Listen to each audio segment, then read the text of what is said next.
Et maintenant, nous allons passer aux paramètres de visibilité. Pour cela, on va devoir créer un élément.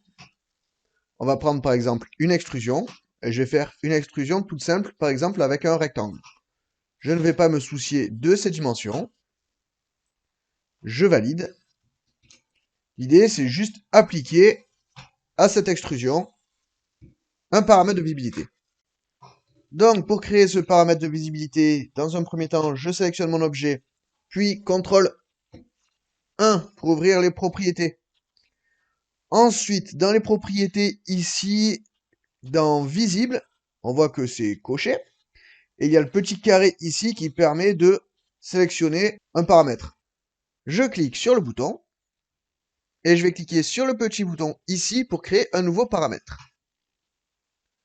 Je vais nommer ce paramètre, par exemple, Visi, et je vais faire OK. Je clique sur OK, et je vais cliquer sur le bouton Type de famille. Je retrouve mon paramètre de visibilité ici, et je vois qu'il est coché.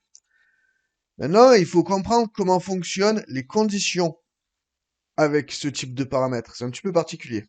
Donc, l'idée, c'est que pour que lui soit actif, donc coché, il faut qu'il y ait une valeur de booléen vrai. Sauf que Revit ne connaît pas les paramètres de booléen vrai. Ça n'existe pas vrai et faux dans Revit. Donc il faut envoyer une valeur qui est vraie pour que ce soit vrai.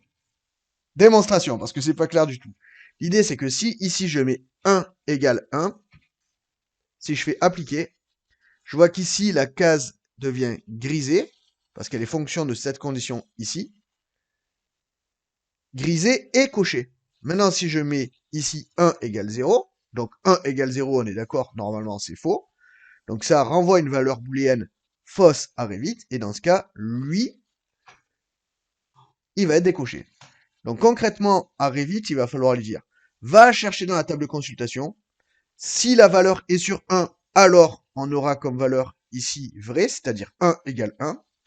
Si la valeur est égale à faux dans la table de consultation, soit 0, alors ici on aura égal 1 égale 0, valeur fausse, et donc ici ce sera décoché. Démonstration. On est de retour dans notre table de consultation. Il me faut un en-tête avec un nombre comme type. Donc je vais prendre cette en-tête-là. Donc ça va faire virgule. Je sélectionne tout ça. CTRL-C.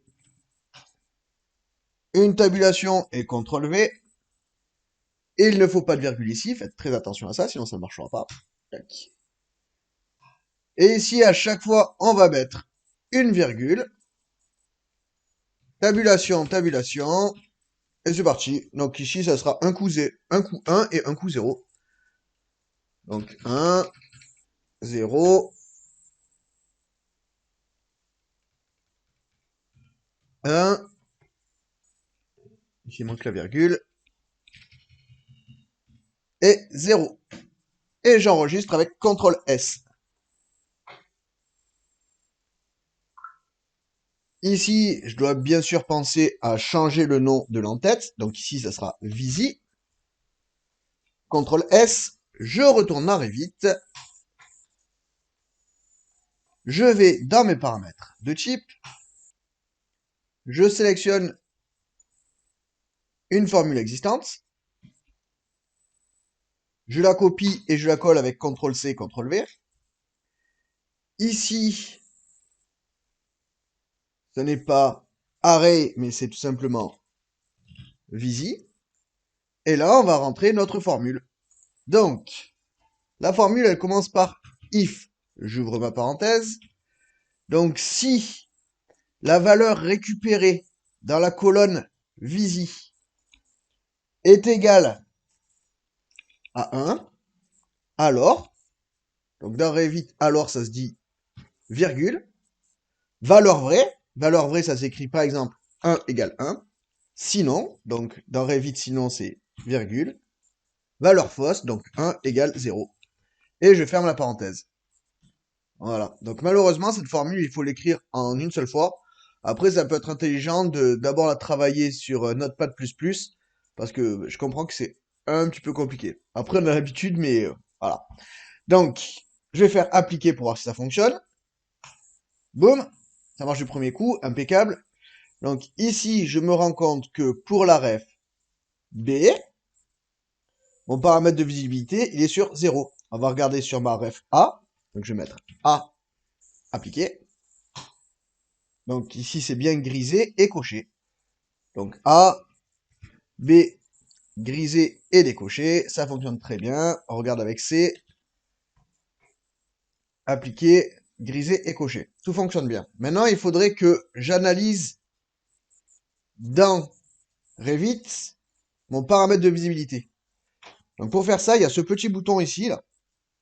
Je vais cocher, je vais cliquer dessus. Donc là, déjà, je vais faire appliquer, OK. Je vais cliquer sur ce petit bouton.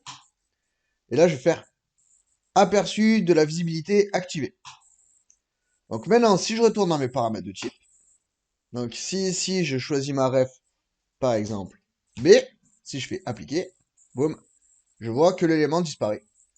Si je mets A, appliquer, là, je vois que le composant est présent. Voilà, c'est tout pour ce tutoriel qui a été encore une fois plus long que je pensais. Je vous souhaite bon courage, c'est pas évident. N'hésitez pas à partager cette vidéo. Et si vous avez des questions ou des tutos à suggérer, n'hésitez pas à le poster dans les commentaires. Allez, à bientôt.